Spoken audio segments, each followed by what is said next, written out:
Welcome back to Zevo Talks, a podcast where I get to talk to risk takers, thought leaders, and great people making change. I'm your host, Aisling, and on today's episode, we are continuing our exploration into the world of wellness and how it's being implemented in Ireland.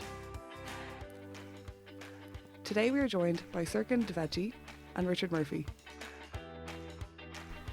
Serkan has been instrumental in implementing and tackling wellbeing in a multinational organisation.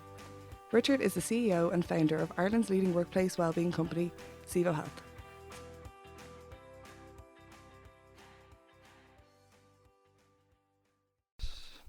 So thank you both for joining us today. Well, thank you for having me. Yeah, great to be here, Aisling. So over the past few years, wellbeing has become increasingly important for people, but also for companies. Why do you think it matters so much? I think well-being in corporate context, it isn't just a trend that has sparked a few years ago. In fact, it began decades ago, and the focus back then was mainly on employee health and safety. However, over the years, it has evolved into a new definition, and now it includes a wide range of programs that enhances performance, as well as social, psychological, mental, and emotional well-being of the employees. So while wellness is a portion of well-being, and that was what most companies were, and really most of them are still focusing on, it isn't the real full picture. In very simple words, well-being is defined as a state of optimal health, happiness, and purpose. So if we think about this definition in the corporate context, those well-being programs should include innovative tools and mechanisms to support employees' financial wellness, mindfulness, healthy diet, and exercise, stress management, etc. And these efforts to be successful and have a real impact in the company, they have to be supported by leadership behaviors and the company culture. Now, quickly going back to your question, why does well-being matter so much? I think because we all want a good life. We all want a good health. And we all want to be the best version of ourselves. And there is nothing more natural than this. We all want to thrive. So just to throw a couple of quick data for you, in the United States, they prescribe antidepressants at 400 times the rate than they did 20 years ago. Then in Ireland, 1 in 6 people suffer from depression and 1 in 4 have mental health issues. Then from a company point of view, a real focus on employee well-being can foster the collaboration, it can enhance the performance, it breaks down silos, reduces the absenteeism and its cost. As Lawrence Mitchell says, and I really like how he puts it, the focus on well-being, it can unlock the unrealized human potential that exists within every workplace. And that is, if you think about it, the basis of heightened performance and productivity for a company. Yeah, without a doubt, Serkan, I totally agree. I think when we see wellbeing programs, the reactive style programs came into play in around the 1950s in the form of the employee assistance programs. They took a jump into kind of more the preventative style around the 1970s with a pharmaceutical company, whose goal is to be the healthiest workplace globally. And we see it now in terms of you mentioned about kind of human potential and how we can unlock it through well-being.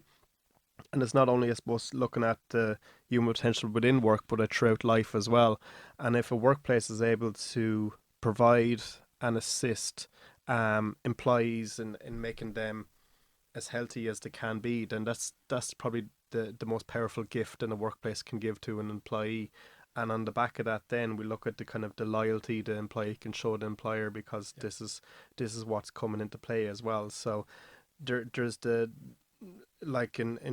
employee well-being has been around for centuries, the thoughts of it and the thinking of it, but only over the last few decades have come more to the play, and now people are starting to be more innovative and proactive and in this kind of play as well, and wanting to the best for their employees. So yeah.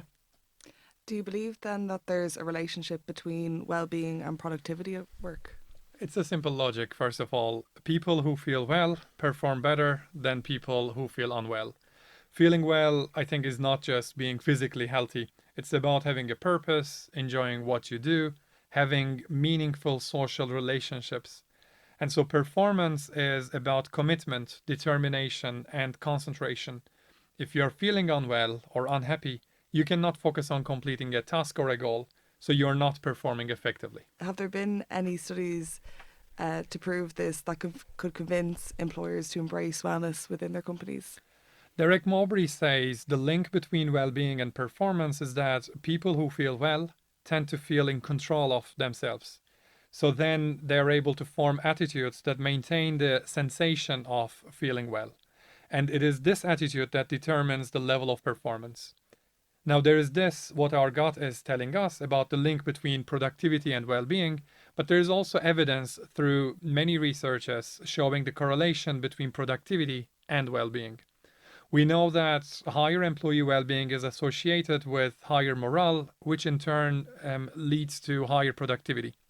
In a well-known research article published in Journal of Labor Economics in 2015, the academics show in a laboratory experiment that increases in well-being were strongly associated with increases in productivity of up to 12%. On another research across 142 countries, Gallup measured employee engagement. So according to this, 13% of employees are engaged in their jobs. It's really low. So the vast majority is not engaged. 63% are not engaged and 24% are actively disengaged. Active disengagement in the workplace, it has a huge loss or cost in terms of productivity and profitability. So in the same research, Gallup estimates, for example, that this costs Germany 112 billion to 138 billion euros per year. And for UK, this is between 52 billion pounds to 70 billion pounds per year. Perfect. And I suppose looking at a kind of a piece of research that Zevo would have conducted over last, we did a 12-month study in a workplace where we took 3 groups. We did 2 styles of intervention and 1 control group. In one of our interventions, we found over a 12-month period that all staff was retained in the workplace. No one left. There was more promotions within that workplace, within that group as well, and people were far more engaged. So well-being is extremely important in that side of engagement as well, in retaining, and also when during that recruitment side of things as well, when you have good well-being, benefits is far more important for a workplace that doesn't. So in another study then conducted by Zevo Health, we found that 85% of employees claim that both employers and employees play a role in employee health and well-being. So what are your thoughts on this, and do you think that it is a two-sided effort? Fundamentally, employers have a legal responsibility. They have to provide relevant health and safety measures to their employees. And it's a basic but critical duty of care by the employer for their employees. It's also, in my opinion, employers' moral and ethical duty to protect employees from any physical or psychological harm. However, I think employee well-being is more than just legal or moral responsibilities. We already talked about it briefly, and you found that in your surveys too. People do expect their employers to help them improve their well-being and health. And this is natural. Let's think about it for a second, right? How many hours do you spend at workplace? 39 to, yeah. A bit more. You're like a bit more. Yeah. But that's true. 40 plus hours a week, probably. And it doesn't stop there. Most of us can't even disengage from work after work hours, so we continue working at home. So the majority of people's time is spent with work or in the workplace. Work and workplace then have an enormous impact on people's lives to live healthy lives. From another perspective then, as I also said before, healthy people with high level of well-being are more engaged at work and they perform much better. So for productivity, it also makes business sense to help and support your employees to be in good health and to be in great well-being. Now, when I say this, it's not about interfering with people's personal lives, but it's more about giving them access to services and tools to help them look after themselves and from there on enhance their well-being. You really cannot force people to take care of themselves, but you can give them the tools to do that. So it is a two-sided effort, in my opinion, yes. And it requires dual responsibility, both from the employer and from the employee. But ultimately, I think it's individuals' responsibility to really own their own well-being. If it's a legal requirement for a company to provide the health and safety factor, does that mean then they're taking it one step further, kind of with wellness programs, that's seen as a benefit then, or would that be included within the health and safety? You touched off a good point, Aisling, in terms of health and safety. Like if you look at, say, Disability Act 1988, then the employer has to act on if an employee is going through any mental health difficulties. There has to be an act there. But in terms of health and safety, I think there has been a lot of investment from employers in safety. Not more health and safety. When we look at certain industries out there, that if their safety standards, safety policies are up to scratch, then that's okay, and maybe the health can maybe take second fiddle to that. But now we're looking at a kind of a shift where they're seen as comparison and on the same line, as well. Because I was at a talk there recently, and everyone talks, say, when, for instance, the construction industry, and obviously construction industry, safety is extremely important. And when you think about health and safety, you don't think about mental health, really. You think about the physical, is if the structure's in place, or if the scaffolding up to requirements, is everything set standards on the construction site. However, people may not come to the fore and talk about their mental health, their physical health. But now that kind of side of things is becoming more aligned in certainly in that industry and other industries that we see as well. So, as I suppose health and safety needs to be seen on the same kind of level when talking about workplaces. I guess because I would know a lot of offices, you'd have to do a manual handling course, and it's a requirement, and you can't lift boxes until you do this course kind of thing. Yeah. Whereas maybe it's not so enforced to go to a workshop or a talk that's surrounding wellness or mental health or something. So definitely a good point as well, and we see, but I suppose in saying that as well, we can't make things mandatory for employees either. You know, if they don't want to go to a mental health talk, or if they don't want to go to a certain activity, we can't make them go either. You know, so but if there's policies and mental health charters and policies put in place, then it makes kind of clear transparency from the employee from the start, is kind of, this is what we value and this is what we think is really important. So I believe it'd be your own best interest to kind of go along to this kind of side of things as well, you know? Yeah. So what is the role then of an employer for workplace wellbeing? I think this is very much linked to your previous question as well. So I suppose wellbeing is more than just free gym membership and fruit bowls. Work environment and the workplace culture have a huge impact on well-being, and then leaders of the company have a vital role to play in defining this. In my opinion, leaders have 4 fundamental roles they should play to increase workplace well-being without necessarily forcing people to take care of themselves, right? And these roles are still in the context of dual responsibility that we discussed. So leaders' role regarding employees' well-being is empower, provide, care, and role model. First, the leadership team in a company plays a critical role in creating an environment that empowers their people to manage their own well-being. This isn't about pressuring well-being efforts, as I said, rather advocating the importance of a life well lived and empower employees to enhance their well-being. Second, the company should provide support mechanisms and tools to create a resilient workplace that you can able to cope with demanding work environment. This can be done by putting in place the management processes, business environment, and leadership skills to identify and reduce workplace stress, and then from there on increase the well-being. Then third, as we said, is to show that you care, that you really care. The company, the leaders of the organization genuinely and authentically care about their employees' well-being. That's really very important. You have to demonstrate commitment to bettering people's holistic lives from a perspective of, purpose, social, community, physical well-being. And then the fourth one is really role modeling it. Authentically display and share your personal well-being practices. Now, as Gallup finds in their workplace research, employees take cues from their managers, and they are more likely to take ownership of their well-being when their managers exemplify a life well lived. For this reason, managers should model well-being to encourage employee participation. A compelling data to share from the same research: when a manager is thriving in well-being, their direct reports are 15% more likely to be thriving in well-being 6 months later.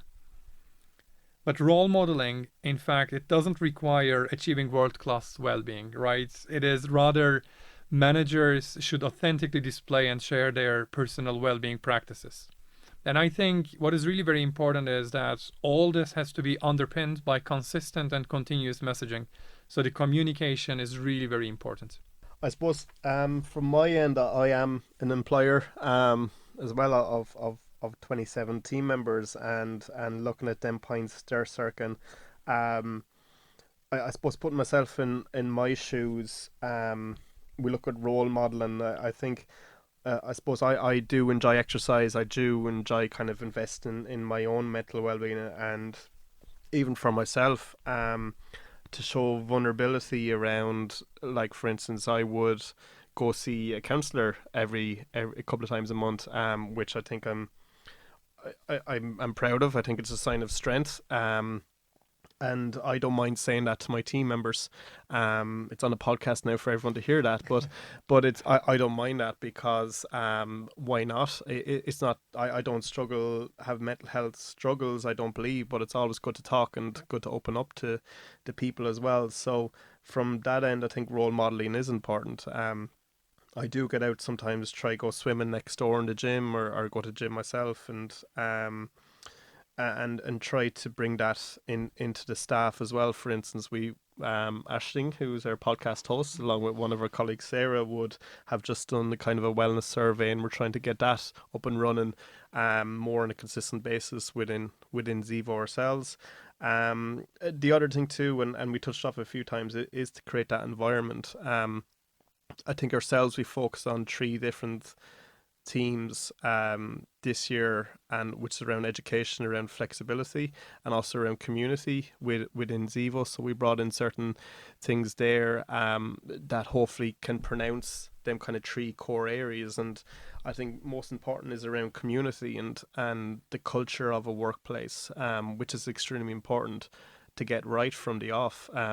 Culture always beats strategy for breakfast. I've said that a few times, and probably team members are sick of listening to that. A few of them definitely are. They've said it to me, but it's true. So getting the right type of team members in that, yes, it's work, but you have to have a bit of fun as well. And at the end of the day, and I said this in the podcast a few months ago, but it's only work. You know, you have to live life as well. You're in work for 40 hours a week, or some of us a little bit more. But it's you know, shouldn't be the most important thing in your life. And saying that as an employer is, I think employers have to kind of say that as well, you know. So and show that vulnerability is very important, and well-being, as I said, is an optimal state of health, both in mentally and physically. And if you're going into your office and there's too many days where you don't want to go in, or you're rolling your eyes going in the morning, oh, I have to face this again, then that's not a great place to be, and that has an effect on your health. So that's why I suppose that culture, that role modeling, empowering people, providing them with the right tools, and also being very vulnerable as a well, not very vulnerable, but open as a leader and employer as well, to make sure people are safe, they're trusted within the organization, and they feel like they're having a bit of fun along the way as well. So yeah. Yep. And following on from that, then, why isn't offering health insurance and an EAP enough? Well-being is, I think, not an issue unique to just a couple of companies nowadays. It is a societal issue. So insecure high performers, capitalism increasing, and hence the unsafety of jobs, overexposure to social media every day. and ever-increasing demands at workplace and in social life. So many things in the equation that are impacting our well-being, in fact. We have to note here that basically well-being is not the same thing as wellness. In my opinion, wellness is focusing on our physical health after all. But well-being is more than that. It is about muscles, brain, heart, and soul. So well-being is physical, spiritual, emotional, psychological. And altogether, it has an impact on how we live our lives and how we drive our business and get business results. So a basic but fundamentally important benefit like health insurance or employee assistance program will not on their own have a positive impact on one's well-being. Companies, I think, need to have a holistic approach and strategy to provide a robust suite of well-being program that focuses on physical, spiritual, emotional, financial, and psychological health of their employees. And more importantly, this has to be embedded in the culture of the company. We can see that the workplace is changing and that new generations are entering and older generations are leaving later. So how do you think companies can handle this to maximise their people? Yeah. So today, workplaces are made up of 5 generations. Millennials now make up more than half of the workforce in many countries. And the first truly digital natives, who are the Generation Z, they have entered the workforce. Now we have 5 generations with diverse demands and different levels of engagement. So in this context, companies need to communicate effectively to manage these multiple employee needs and expectations. You probably read this before in many articles and researches. So millennials challenge the traditional top-down structure of companies. They want more collaboration, they crave feedback because they're used to receiving it constantly. They want value. Then we know from the well-being perspective, the younger generations at workplace, like millennials and Generation Z, they spend almost twice as much on self-care as baby boomers do. This has had an impact on the increase of development and consumption of online apps, digital apps, like mindfulness, online coaching, well-being programs, and these are all available for companies to use now. It's also critical for companies to understand and to know their new workforce. Millennials have many ideas and they have to be listened to. Their parents shape their lives around these kids. So to be kept motivated, they need to get what they are used to, and that is being listened to and not to be ignored. So have continuous conversation with them and be really open to learn from them. According to the Future Workplace research, nearly 40% of millennials, they say that they are stressed and that this negatively impacts their performance at workplace. Companies need to help this young workforce to manage stress. One simple but often I think misunderstood tool is workplace flexibility, like flexible working time, longer lunch breaks, more vacation days. They're really very important. Finally, millennials are tech savvy. They have the ability to communicate without actually talking to a person. So they also place a high value on harmony. They enjoy workplaces and relationships that are harmonious in nature. But then all this comes with a cost, because millennials, according to the same Future Workplace study, they feel unprepared and unequipped to solve conflict, to negotiate, or to work with older people. Companies, though, they can help them learn to agree to disagree. Millennials value a fast career progression. However, they are not prepared to manage others. So companies should help them develop the skills such as managing conflict, navigating policies, influencing, executive presence, or communicating articulately. I agree with them. Yeah. That I would be a millennial and I would rarely make a phone call, so I could have a whole conversation without ever picking up a phone and actually talking to someone. I find that funny Just because writing it's very out and true. texting, Yeah, right? it's straight into an email or a text. Yeah. Yeah. No, I think and I suppose in Zevo, I'm trying to think of we are all young enough, and probably in most of us are that millennial kind of side of things as well. It's definitely interesting to see as well. Like we go into some workplaces who are far more conservative, or not far more conservative, but they're probably there for generations, and people with 25 years, 30 years experience, and you see they're just, even the wellness side of it, like they want, like health screening is really important because it's your one-to-one with a person, or people coming in to deliver workshops or trainings or long programs. You're there again in a one-to-one environment where you look at the younger generation then are looking at like more mobile application based kind of interventions or programs or gamification style things as well. So, and then you can see what kind of the way people are motivated, more either extrinsically motivated or intrinsically motivated. So you adopt kind of wellness programs to suit them kind of in that kind of area as well. So, and I think HR departments who are working with 5 different generations in the workplace too there's a big learning from them, for them as well, and probably no one have all the answers of how to really fully engage the full spectrum of a workplace, but it's definitely a work in progress. Because they'd have different needs to cater to with every generation, and I guess that an older generation wouldn't necessarily have first-hand knowledge of what wellness is or well-being is, whereas the younger generation kind of already know what self-care is. They know about it, they've heard about it. So the group in it. Yeah. So how do you both then look after your own well-being? Right, good question.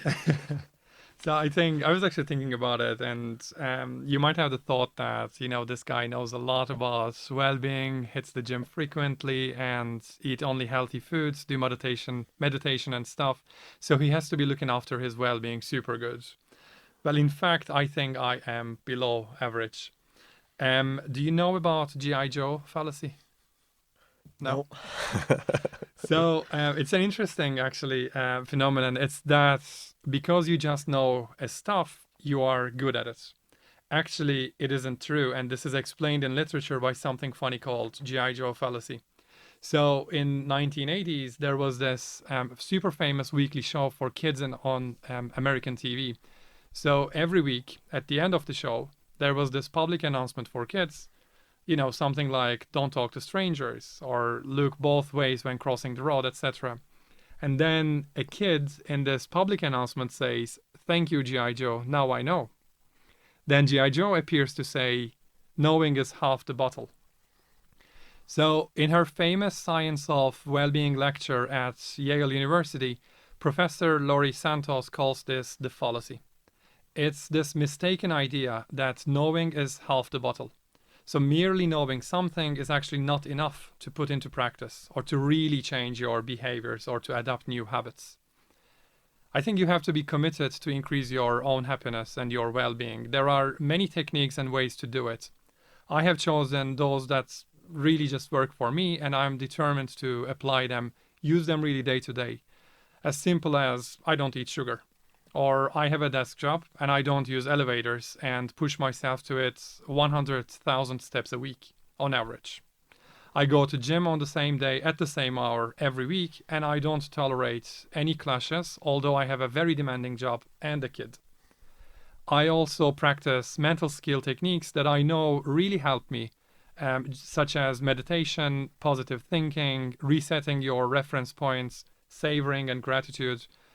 They are easier said than done, but once they become a habit, then they are a normal part of your daily life, and that, I think, requires commitment and determination. Yeah, from myself, I suppose I try to go to the gym 2 or 3 times a week. I think after 3 days of not exercising, I would find myself building up in anxiety.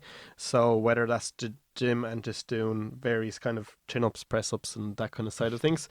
The mental health side of things, I would go to a mindfulness class once or twice a month and try practice it myself on a kind of bi-daily, every second day basis. Obviously eating well. I don't think I'm like you, Serkan, where I cut out sugar. I don't think I could ever cut out sugar. Chocolate is my downfall, but you have to everything in moderation maybe as well. Go for dark chocolate. So yeah, we'll get there. But I think from even a workplace, you mentioned a couple of things, Serkan, about it's half the battle is knowing, and the other half is actually doing. You look at kind of workplaces, and you see kind of four different categories where you have people that, like, they're very intrinsically motivated to do things to really feel good, and they don't need any push. They're out running and walking and eating healthier, and they don't need a whole push in terms of to do things really, really to make themselves feel better. Then you have the kind of more of the you call them the motivated movers, maybe more family orientated. They're kind of getting out and walking, maybe less kind of intense kind of workouts in the gym. Then you have the concerned change makers, where they know things are good, they just can't find a line. And then you have the idle avoiders, who don't want to know anything about it, anything about well-being. So it's kind of knowing what kind of category you might fit into and how to get to the category above that as well. And the first step is awareness of where you are actually on the spectrum is, and what kind of small little habits you can pull in, or, like, I suppose, introduce into life in terms of well-being as well. So yeah.